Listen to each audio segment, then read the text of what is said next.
What's up, y'all? It's your girl Kiana, and welcome back to my channel for another video.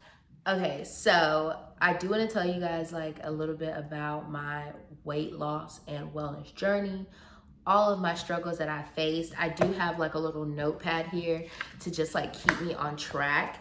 But first, let me tell y'all, I am not a dietitian. I do not have a degree in the sciences of weight loss, losing weight, or any of those things, okay? This is just like my personal experience and what did and did not work for me and how shitty things have been for me, okay? So first, my heaviest weight in life was 247 pounds. I was 247 pounds in 2009, okay? So I was in 10th grade. Yes, I was in 10th grade. So in 10th grade, I was 247 pounds. And my smallest weight was 163 pounds. And that was in 11th, 12th, up until like 2016. So like my weight really is just it's always been like a fluctuating thing. And I'm gonna be honest with you guys, it is really like a lifestyle thing. It's a emotional thing. So I think that's really, really important that we address is some people really do struggle because life happens and they don't know how to cope. And when people don't know how to cope, they retreat to other vices the same way that people smoke, the same way people do drugs, the same way that people drink alcohol is the same way that people go to food. There are a lot of disorders around eating, and it is psychological and mental. And I'm going to tell you guys, I literally have tried it all and it did not work for me. I still continue to struggle. So if you are somebody who continues to struggle, I am not going to tell you like what your resolve is. What I will say is I think it's very important that you find a supportive space to find a resolve. And I'm really, really grateful for my supportive space, everybody included. I don't need to like do, an Oscar list of like names. I love you all dearly. But I really have struggled in that space psychologically. I've always struggled with my self-image, and the comments from the masses also do not assist, okay?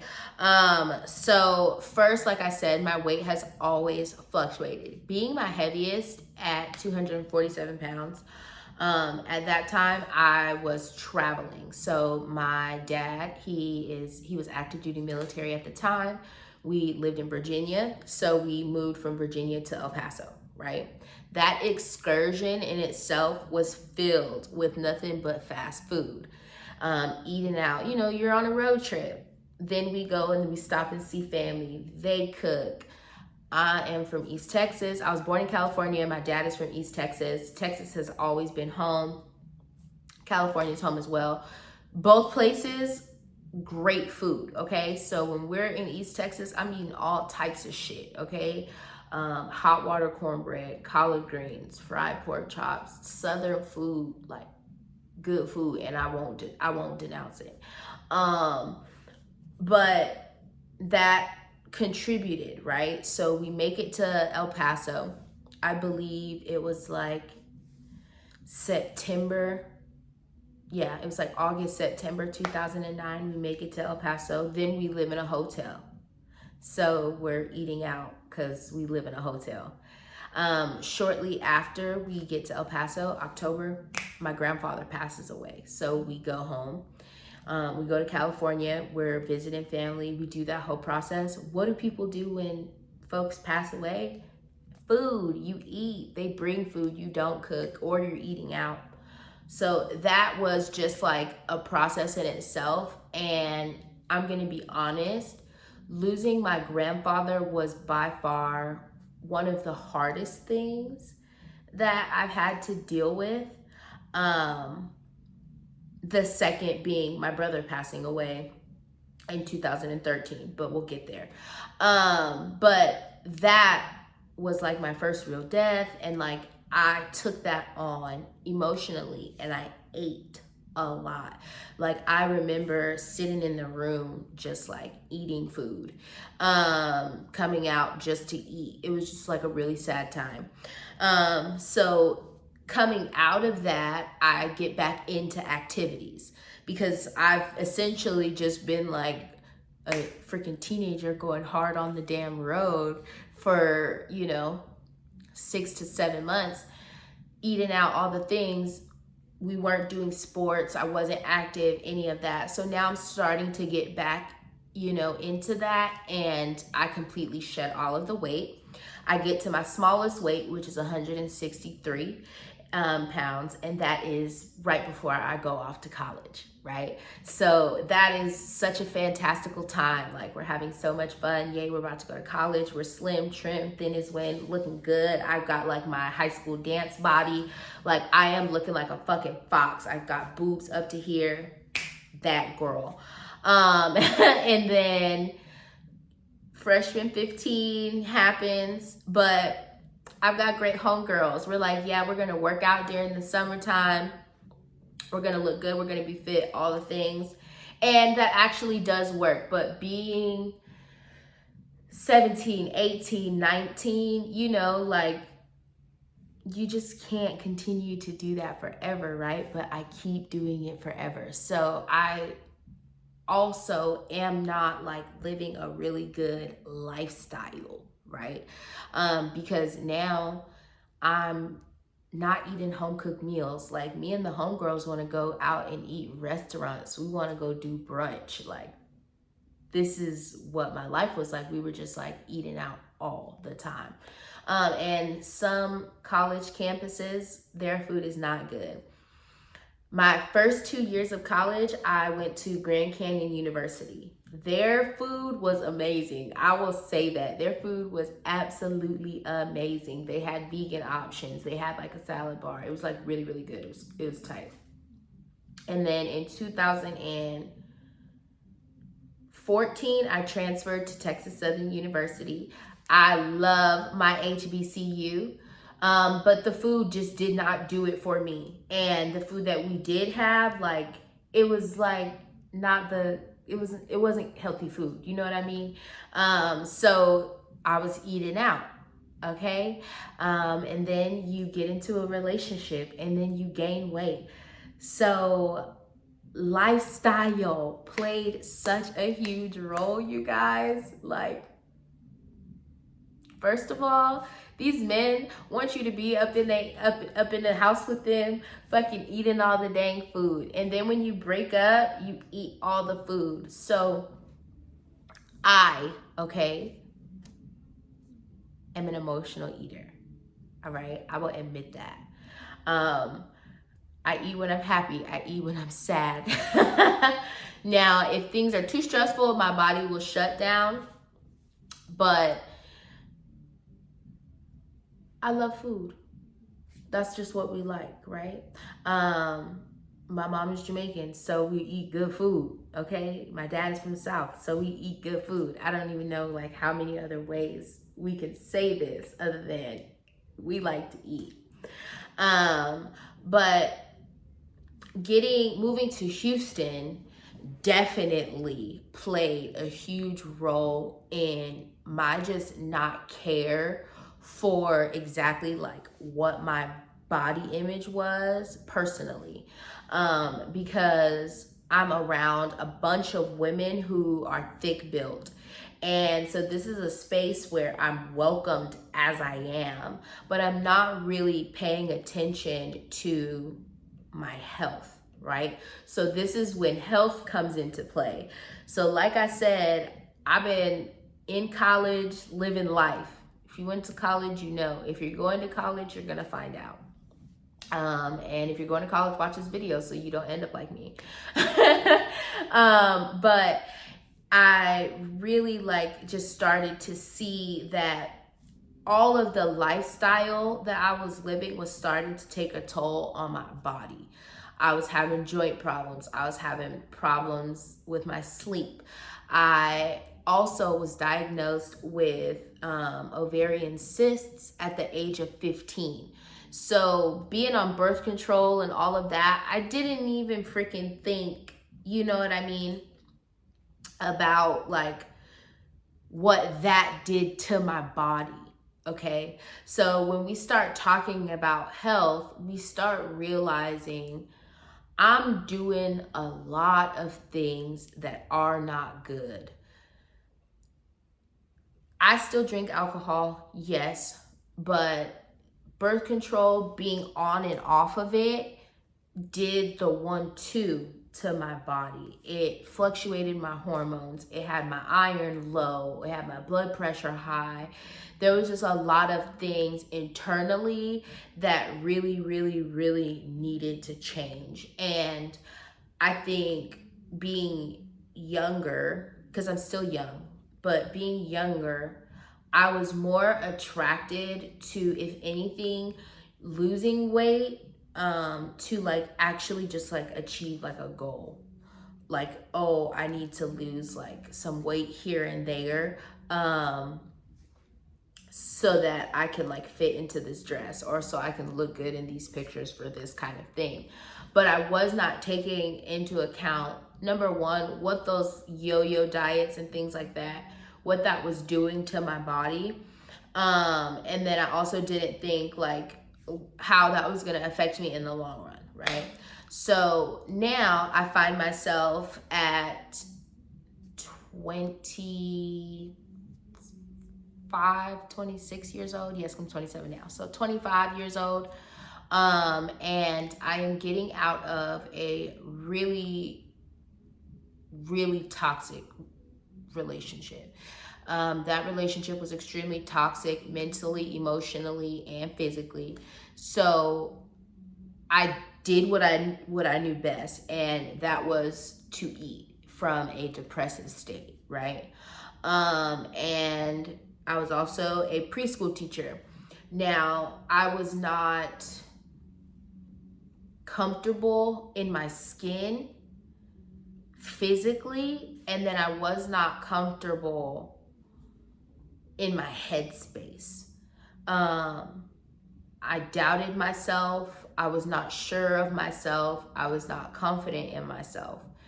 So I felt like I really needed to retreat, and I needed to figure out what it was that I could do that was going to catapult me mentally. Because doing yo-yo diets, I will say, it puts it in your brain, I know what to do already, right? You're like, I know what to do already, so it doesn't even matter. But when you find yourself in a mental space that you can't grow out of, it is really, really challenging to just do what you know best, right? And that was when I was introduced to Arbonne and the 30 Days to Healthy Living program. So I did do a video a few months back unboxing what you get in the 30 Days to Healthy Living kit. So if you want to watch that video after this, go check that out. But I was introduced to that program, and what I saw was a whole different lifestyle, and an actual lifestyle that I was trying to achieve. And I am only talking about the wellness program, okay? I'm not talking about the business or anything like that. I'm talking about the wellness program. The 30 Days to Healthy Living for me was something that I seen doable, for one, and something that I could continue to do, not using the products. I learned a lot about what it was that I was doing wrong before, right? So I did the apple cider vinegar challenge thing with Jake. I did that for my high school or not my high school graduation. I did that for my college graduation in 2018, right? So 2018, I got back to my little 163 doing the apple cider vinegar challenge. I lost like 14 pounds doing the apple cider vinegar challenge. And then I put that weight back on within 2 years, and I was at 215. Okay. So 2020, I was at 215 pounds and I was introduced to Arbonne. And I was just like, you know what? This is kind of cool. This makes sense. So the whole entire approach of the 30 Days to Healthy Living is a holistic approach to health. They give you products, you purchase products that really just help promote your body's natural function to do what it's supposed to do all the time. Gut health is the most important thing. And that was something that I did not know about. Yes, I could have done a lot more research, right? But finding Arbonne pushed me to do more research, if that makes sense. So I'm like, okay, you know what? This is something that I could really, really do. This is some that I need, right? And when I started focusing on my gut health, mentally, things for me got so much better. Like, I was able to think clearer. I felt better about myself, and my mental state pushed my body to do things that it just would not do for a very long time. And I definitely think it is so important that you find something when you're not in the right mental space to keep you going and to keep you healthy, right? So 2020, I still have ovarian cysts. I'm struggling mentally and emotionally and physically. I'm 215 pounds. I'm pre-diabetic. I have a lot of stuff that I need to work through. I have a lot of physical and internal changes that need to be made. So I decided to do Arbonne's 30 Days to Healthy Living. That is what got me where I am today, right?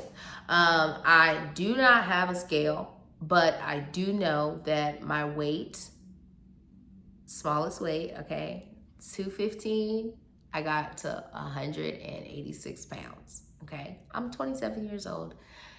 163 pounds, I would probably look like a damn lollipop, okay? Because my head is so damn big. I don't care about weight. I really do care more so about my health, okay? I no longer have ovarian cysts, and I know that that's something that can come back, but taking care of my health has helped with that, okay? And again, this is just my personal story, and I recommend everybody do what works for them. This is what has worked for me. And in the last 5 months, I know 3 months ago, I told you guys like, hey, I'm about to do a Arbonne 30 Days to Healthy Living. Life has happened. My aunt has passed away, and I just shut down for the whole entire month of March. Like, it was ridiculous. I mean, April. And in March, I lost my car. So I've just been like in the house eating and ordering DoorDash because I mean, like, I'm not gonna have a protein shake just all day, every day. But here I am now seeing like, okay, Kiana, you're not feeling good on the inside now. Now I'm in a mental state where I'm like, everything sucks. I don't have a car. I can only grow my business virtually, I feel like, because I don't have a car. So I feel like now is the time to jump out of that funk and just clear the space, right? This is a time in a year, 2022, where we break the cycle and we break the patterns. And if you see it, cut it off. You know what I'm saying? And I don't want to see myself or anybody else go back into patterns that just don't suit them. I am grateful to be in a great relationship, to be in a great space, to be surrounded by amazing people, to be doing amazing things, to be helping people. So everything that I am doing has to be exactly of that. Because I want to grow, I have to do better. And I really want us all to take on that mindset. I definitely want us all to hold each other accountable, the 73 of us. And I really think we can grow in that space. Again, I did not want this to just be, all about like Arbonne, because it's really not about that. Like, this is just my journey, my story. I am not going to be somebody who allows self-image and poor habits, self-sabotage, stop them from growing. You know what I mean?